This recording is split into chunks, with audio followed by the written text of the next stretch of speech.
এর আগের পর্বে আমরা দেখেছিলাম লেইলা দেশের নামকরা একটা কলেজে চান্স পেয়েছে এবং এই উপলক্ষে কাইলের পরিবার তাকে ডিনারের জন্য ডাকে। ডিনার করার শেষে লেইলাকে বাড়ি পৌঁছে দেওয়ার সময় কাইল লেইলাকে কিস করার চেষ্টা করে, কিন্তু লেইলা তার হাত দিয়ে কাইলকে থামিয়ে দেয় এবং এতে কাইল অনেক বেশি লজ্জা পেয়ে যায়। লেইলা তখন কাইলকে বলে, এসব ব্যাপারে আমার অনেক বেশি আনকমফোর্টেবল লাগে কাইল। উত্তরে কাইল বলে, সেদিন তো তুমি অনেক বড় বড় কথা বলছিলে। এতে লেইলা অনেক বেশি লজ্জা পেয়ে যায় এবং সে কাইলকে বলে, আমি জানি না। কাইল মনে মনে ভাবতে থাকে, লেইলার কাছে যখনই কোনো প্রশ্নের উত্তর থাকে না তখনই সে এই কথাটা বলে। সে লেইলাকে এতটাই পছন্দ করত যে লেইলার কোনো কিছুতেই সে লেইলার উপরে রাগ করতে পারত না। কাইল তখন লেইলার কপালে একটা চুমু খায় এবং লেইলাকে জড়িয়ে ধরে এবং লেইলাও চুপচাপ কাইলকে গ্রহণ করে নেয়।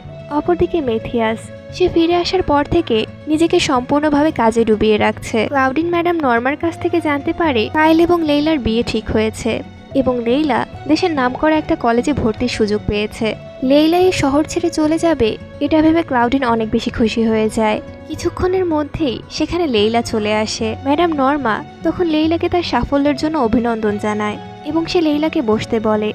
অপরদিকে মেথিয়াসের মা এত লো স্ট্যাটাসের কারোর সাথে টেবিল শেয়ার করার ব্যাপারে সে বেশ বিরক্ত ছিল। ম্যাডাম নর্মা তখন লেইলার প্রশংসা করতে থাকে এবং সে লেইলার ভর্তি ফিয়ের টাকা দেওয়ার ইচ্ছা প্রকাশ করে, কিন্তু লেইলা তাকে বলে এর কোনো প্রয়োজন নেই, কারণ আঙ্কেল বিল তার জন্য টাকা আগেই জোগাড় করে রেখেছে। ম্যাডাম নর্মা তখন তাকে বলে সে তাকে একটা উপহার দিতে চায়। ঠিক সেই সময় সেখানে মেথিয়াস চলে আসে। ক্লাউডিন মেথিয়াসকে দেখে অনেক বেশি খুশি হয়ে যায় এবং সে মেথিয়াসকে লেইলার বিয়ের ব্যাপারে বলে। মেথিয়াস বেশ শান্ত গলায় বলে, তাই বুঝি। তারা সবাই তখন টেবিলে বসে বিভিন্ন বিষয় নিয়ে গল্প করতে থাকে। অপরদিকে লেইলা, সে এক কোনায় বসে চুপচাপ তার চা খেতে থাকে। সে যখনই তার চোখটা উপরে তুলছিল সে মেথিয়াসের শীতল দৃষ্টি দেখতে পাচ্ছিল, যে দৃষ্টি তাকে নিজের অপমানের দিনগুলোর কথা মনে করিয়ে দেয়। ক্লাউডিন তখন মেথিয়াসকে বলে, লেইলার এরকম সাফল্যের জন্য আমাদের তাকে একটা গিফট দেওয়া উচিত। সে তখন লেইলাকে প্রশ্ন করে সে গিফট হিসাবে কিছু চায় কিনা। উত্তরে লেইলা বলে, আপনারা যে আমাকে এখানে আশ্রয় দিয়েছেন আমি এর জন্য চিরকৃতজ্ঞ। এর বেশি আমার আপনাদের কাছে কিছুই চাওয়ার নেই। ঠিক তখন মেথিয়াসের বাটলার হেইসেন সেখানে চলে আসে। সে মেথিয়াসকে জানায় তার জরুরি ভিত্তিতে এখন যাওয়া দরকার। মেথিয়াস তখন সবাইকে বিদায় জানিয়ে চলে যায়। ম্যাডাম নর্মা লেইলাকে বলে তার যদি কখনো কোনো কিছুর প্রয়োজন হয় তাহলে সে যেন তাকে জানায়।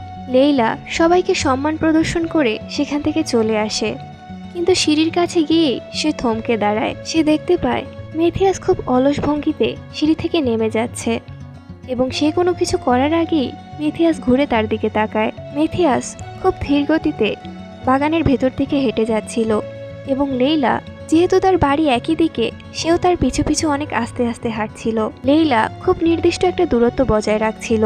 মেথিয়াস তখন তার বাটলারকে ইশারা করে এবং তার বাটলার সেখানেই দাঁড়িয়ে পড়ে। এদিকে লেইলা সে হঠাৎ করেই নিজেকে মেথিয়াসের পাশে উপস্থিত পায়। এতে সে এতটাই চমকে যায় যে সে প্রচণ্ড জোরে একটা হোঁচট খেয়ে পড়ে যেতে নেয়, কিন্তু মেথিয়াস শেষ মুহূর্তে তাকে ধরে ফেলে এবং সে খুব ভদ্রভাবে বলে, আপনি কি ঠিক আছেন মিস লেইলা? লেইলা তখন চমকে গিয়ে বলে, হ্যাঁ আমি ঠিক আছি। লেইলা মনে করতে পারছিল না মেথিয়াস তাকে কোনোদিন তার নাম ধরে এত ভদ্রভাবে ডেকেছে কিনা। তারা দুজন তখন চুপচাপ পাশাপাশি হাঁটতে থাকে। লেইলা লক্ষ্য করে হেইসেন এখনো দূরে দাঁড়িয়ে আছে। লেইলা মনে মনে ভাবতে থাকে উপরওয়ালা এত লম্বা দুটো পা দিয়েছে, কিন্তু এই লোকটা তার একদমই ব্যবহার করছে না। মেথিয়াস তখন শান্ত গলায় লেইলাকে জিজ্ঞেস করে, তাহলে বিয়েটা কবে হচ্ছে? লেইলা তখন তাকে বলে, এখনো কোনো কিছু নির্দিষ্ট হয়নি, কিন্তু সব ঠিক থাকলে এই গ্রীষ্মকাল শেষ হওয়ার আগেই আমরা অনুষ্ঠান করব। লেইলা তখন মেথিয়াসকে আরও বলে, আপনিও তো বিয়ে করছেন, আপনার যখন বিয়ে হবে তখন আমি আর আরভিসে থাকবো না, তাই আপনার বিয়ের জন্য আমি আপনাকে অগ্রিম শুভেচ্ছা জানাচ্ছি। এটা বলে লেইলা সেখান থেকে চলে যায় এবং মেথিয়াস সেখানেই দাঁড়িয়ে থাকে। লেইলার কথা শুনে মেথিয়াসের মন একটা তিক্ত অনুভূতিতে ভরে ওঠে। কিছু দূর এগিয়ে গিয়ে সে পেছনে ফিরে তাকায় এবং দেখতে পায় মেথিয়াস বেশ দ্রুত হেঁটে যাচ্ছে। এদিকে মিসেস এডম্যান তার ভাইয়ের কাছে যায়। তার ভাই ঋণে জর্জরিত ছিল, সে তাকে প্রলোভন দেখায়। যদি সে লেইলার বাড়ি থেকে লেইলার ভর্তির টাকাটা চুরি করে আনতে পারে তাহলে সে তার সমস্ত ঋণ পরিশোধ করতে তাকে সাহায্য করবে। প্রথম দিকে লোকটা রাজি হতে না চাইলেও পরে সে রাজি হয়ে যায়। লোকটা অবাক হয়ে তার বোনকে বলে, এই টাকাটা চুরি করলেও লেইলার কলেজে ভর্তি হয়তো থেমে থাকবে না। চাইলে ডক্টর এডম্যান অথবা ম্যাডাম নর্মা যে কেউ লেইলার টিউশন ফি দিতে রাজি হয়ে যাবে। উত্তরে মিসেস এডম্যান বলে, ঠিক বলেছ, আমার উদ্দেশ্য সেটা না। আমার উদ্দেশ্য লেইলার মনটাকে ভেঙে চূর্ণ বিচূর্ণ করা। লোকটা তখন নিজের বোনের কথা অনুযায়ী সুযোগ মতো লেইলার বাসায় পৌঁছে যায়। এদিকে মেথিয়াস গোসল করতে করতে লেইলার বলা কথাগুলো ভাবতে থাকে। লেইলা যে কিনা তার সাজানো গোছানো জীবনটাকে একেবারে এলোমেলো করে দিয়েছে, সে চলে গেলে কি সবকিছু আবার আগের মতো হয়ে যাবে, নাকি তার আরবিসে আসাটাই একটা অনেক বড় ভুল ছিল। লেইলা সম্পর্কে তার অনুভূতিগুলো নিয়ে সে নিশ্চিত ছিল না, কিন্তু একটা ব্যাপার সে জানতো, মেথিয়াস এই পৃথিবীতে সোনার চামচ মুখে নিয়ে জন্মগ্রহণ করেছিল। আজ পর্যন্ত তাকে কোনো জিনিস চাইতে হয়নি, তার মুখ খোলার আগেই সবকিছু তার জন্য তৈরি ছিল। লেইলা তার জীবনের প্রথম জিনিস যেটাকে সে সত্যিকারের অর্থেই চেয়েছিল, কোনো জিনিসকে প্রথমবারের মতো চেয়েও না পাওয়ার যন্ত্রণা যেন তাকে ভেতর থেকে শেষ করে দিচ্ছিল। মেথিয়াস তখন লেইলাদের বাড়ির রাস্তার দিকে হাঁটতে থাকে। অপরদিকে মিসেস এডম্যানের ভাই আঙ্কেল বিলের টাকা নিয়ে তাদের বাসা থেকে বের হয়ে যায়, আর পথের মধ্যেই তাদের দুজনের দেখা হয়ে যায়। এদিকে লেইলা সে আঙ্কেলের সাথে শহরে যাবে এটা ভেবে সে বেশ খুশি ছিল এবং সে গুনগুন করে গান গাইছিল। লেইলাকে এত খুশি দেখে আঙ্কেল বিলেরও মন ভালো হয়ে যায়। লেইলা তখন আঙ্কেল বিলকে বলে, রাজধানীতে আমি অনেক সুন্দর একটা জাদুঘর দেখেছি, যেটা আমি আপনার সাথে দেখতে চাই। যেটা শুনে আঙ্কেল বিল হাসতে হাসতে বলে, ঠিক আছে, আমরা সেখানে একসাথে যাব। আঙ্কেল বিল ড্রয়ার থেকে তার টাকার ব্যাগটা বের করে এবং অবাক হয়ে দেখে তার ব্যাগটা খালি পড়ে আছে। মুহূর্তের মধ্যে তার মাথার উপরে যেন আকাশ ভেঙে পড়ল। চিৎকার করে সে লেইলাকে বলে, লেইলা, আমার টাকাগুলো এখানে নেই। এই ঘটনা ম্যানশনের সকল কর্মচারীর মধ্যে জানাজানি হয়ে যায় এবং সবাই আঙ্কেল বিলকে সান্ত্বনা দিতে থাকে। মেথিয়াস গাড়িতে করে কোথাও যাচ্ছিল। সে সেই সময় লক্ষ্য করে তার ম্যানশনের দিকে পুলিশ যাচ্ছে। সে তখন তার বাটলারকে জিজ্ঞেস করে, এখানে পুলিশ কি করছে? তার বাটলার তখন তাকে সমস্ত ঘটনা খুলে বলে। এই চুরির ঘটনা শুনে মেথিয়াসের মনে পড়ে যায় সেদিন লেইলার বাড়ির সামনে সে একজন সন্দেহভাজন লোককে দেখেছিল, যে কিনা নিজেকে মিসেস ইটম্যানের ভাই বলে পরিচয় দিয়েছিল। মেথিয়াস তখন মনে মনে ভাবতে থাকে, লোকটার আচার আচরণ অনেক বেশি সন্দেহজনক ছিল। লোকটার নাম ছিল ড্যানিয়েল। মেথিয়াস গাড়ি থেকে বের হয়ে তার বাটলারকে বলে, মিসেস ইটম্যানের ভাই ড্যানিয়েলের ব্যাপারে খোঁজ লাগাও। আঙ্কেল বিল টাকাগুলোকে হারিয়ে একেবারেই ভেঙে পড়েছিলেন। সে সমস্ত ঘটনার জন্য নিজেকেই দোষারোপ করছেন। সে বারবার বলতে থাকে, সবাই আমাকে বলেছিল টাকাগুলোকে ব্যাংকে রাখতে, কিন্তু আমি তবুও এটাকে বাসায় রেখেছি। তার সব থেকে বেশি খারাপ লাগছিল লেইলার জন্য। কায়েল তখন আঙ্কেল বিলকে আশ্বস্ত করে বলে, আঙ্কেল বিল, লেইলার টিউশনের ব্যাপারে চিন্তা করার কোনো দরকার নেই। আমার বাবা বলেছে যদি টাকাটা খুঁজে না পাওয়া যায় তাহলে আমাদের পরিবার লেইলার খরচ বহন করবে। এটা শুনে আঙ্কেল বিল তাকে ধন্যবাদ জানায়।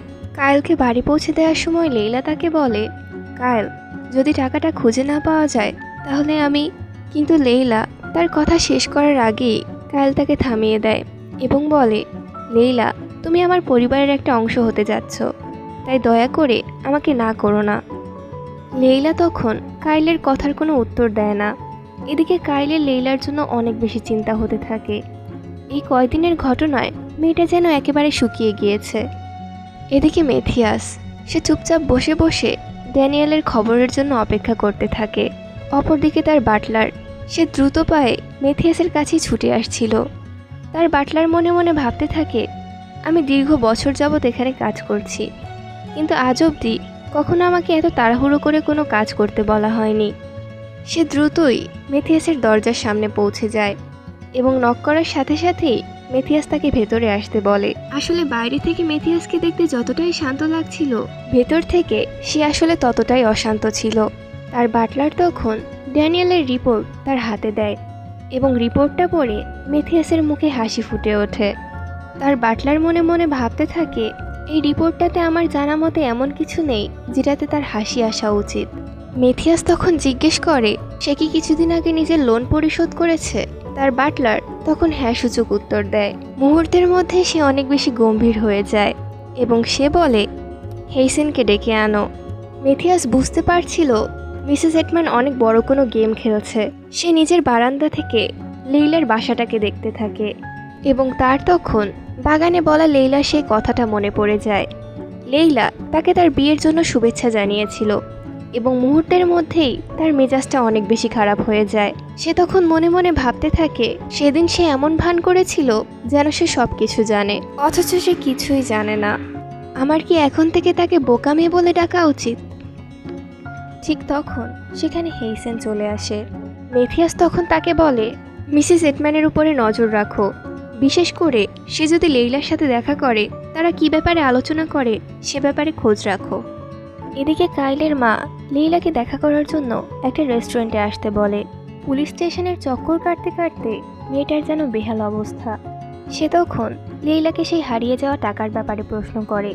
উত্তরে লেইলা জানায় এখনো পর্যন্ত কোনো খোঁজ পাওয়া যায়নি, কিন্তু সে হার মানবে না। এটা শুনে কাইলের মা কিছুটা বিরক্ত হয়ে বলে, আমার মতে তোমার হার মানা উচিত। তার এমন কথা শুনে লেইলা কিছুটা অবাক হয়ে যায়। একবার ভর্তির ডেট শেষ হয়ে গেলে আমি টাকাটা ফেরত দিয়ে দেব। আমি চাই না তুমি আমার ছেলেকে বিয়ে করো। কাইলের মা তখন লেইলাকে আরও কঠোর কঠোর অনেক কথা বলতে থাকে। আমি ভেবেছিলাম তুমি অনেক ভালো একটা মেয়ে, কিন্তু তুমি যে আসলে এত লোভী তা আমি কখনো কল্পনাও করতে পারিনি। কি ভেবেছিলে আমার ছেলেকে বিয়ে করে নিজের এই দরিদ্র জীবন থেকে মুক্তি পেয়ে যাবে? আমি সেটা কখনো হতে দেব না। লেইলা যেন নিজের কানকেই বিশ্বাস করতে পারছিল না। কাইলের মা বেশ ভালো করেই জানতো লেইলা অতটা চালাক না, আর এই কারণে তাকে ইমোশনাল ব্ল্যাকমেল করা অনেক বেশি সহজ হবে। লেইলার থেকে তার ছেলে এই বিয়েতে বেশি ইন্টারেস্টেড। লেইলার কোনো খারাপ দিক না থাকাই যেন তার জন্য কাল হয়ে দাঁড়িয়েছে। লেইলা তখন তাকে কাঁপা কাঁপা গলায় প্রশ্ন করে, আপনি কি আমাকে সত্যি এতটা ঘৃণা করেন? উত্তরে কাইলের মা বলে, হ্যাঁ, আমি তোমাকে এতটাই ঘৃণা করি যে আমি এতটা নিচে নামতেও দ্বিধা করিনি। তুমি চাইলে এই ব্যাপারটা সবাইকে জানাতে পারো। এতে হয়তো আমার ছেলে আমাকে চিরদিনের জন্য ঘৃণা করবে এবং হয়তোবা আমার সংসার ভেঙে যাবে, কিন্তু তবুও তোমার আর কাইলের বিয়ে হবে না, আর এই ব্যাপারটাই আমার জন্য যথেষ্ট হবে। সে তখন চেয়ার থেকে উঠে পড়ে এবং যেতে যেতে বলে, তাদের তোমাকে আরবিসে থাকতে দেওয়াটাই উচিত হয়নি। লেইলা তখন একা বসে বসে কান্না করতে থাকে। ভিডিওটি ভালো লাগলে অবশ্যই লাইক এবং সাবস্ক্রাইব করবেন। এই সুযোগে আমরা কিছু কমেন্ট পড়ে নেই। তাইয়েবা আমাদেরকে লিখেছেন, আপু তোমার এক্সপ্লেনিং করা অনেক ভালো এবং ক্লিয়ার হয়, অ্যান্ড ফার্স্ট ভিডিও দেওয়ার জন্য থ্যাংক ইউ। আপনাকেও ধন্যবাদ এত সুন্দর এবং মিষ্টি কমেন্ট করার জন্য।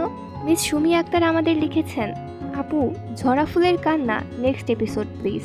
নেক্সট এপিসোডটা খুব শীঘ্রই আপলোড করতে যাচ্ছি, তাই আমাদের সাথে থাকুন। এছাড়া আরও কমেন্ট করেছেন এনা হোসাইন, সানজিদা এশা, শাহিন আহমেদ, প্রণব মণ্ডল, জান্নাত আয়েশা, হুমায়রা ইসলাম। আপনাদের সবাইকে অসংখ্য অসংখ্য ধন্যবাদ এত সুন্দর সুন্দর কমেন্ট করার জন্য। আসলে আপনাদের এই সুন্দর সুন্দর কমেন্টগুলোই আমাকে ভিডিও তৈরি করার জন্য অনেক বেশি উৎসাহিত করে। তাহলে আজ আমি মেহেরিন বিদায় নিচ্ছি। কথা হবে নতুন কোনো পর্বে। ততদিন পর্যন্ত সবাই ভালো থাকুন, সুস্থ থাকুন এবং গল্পের সাথে থাকুন।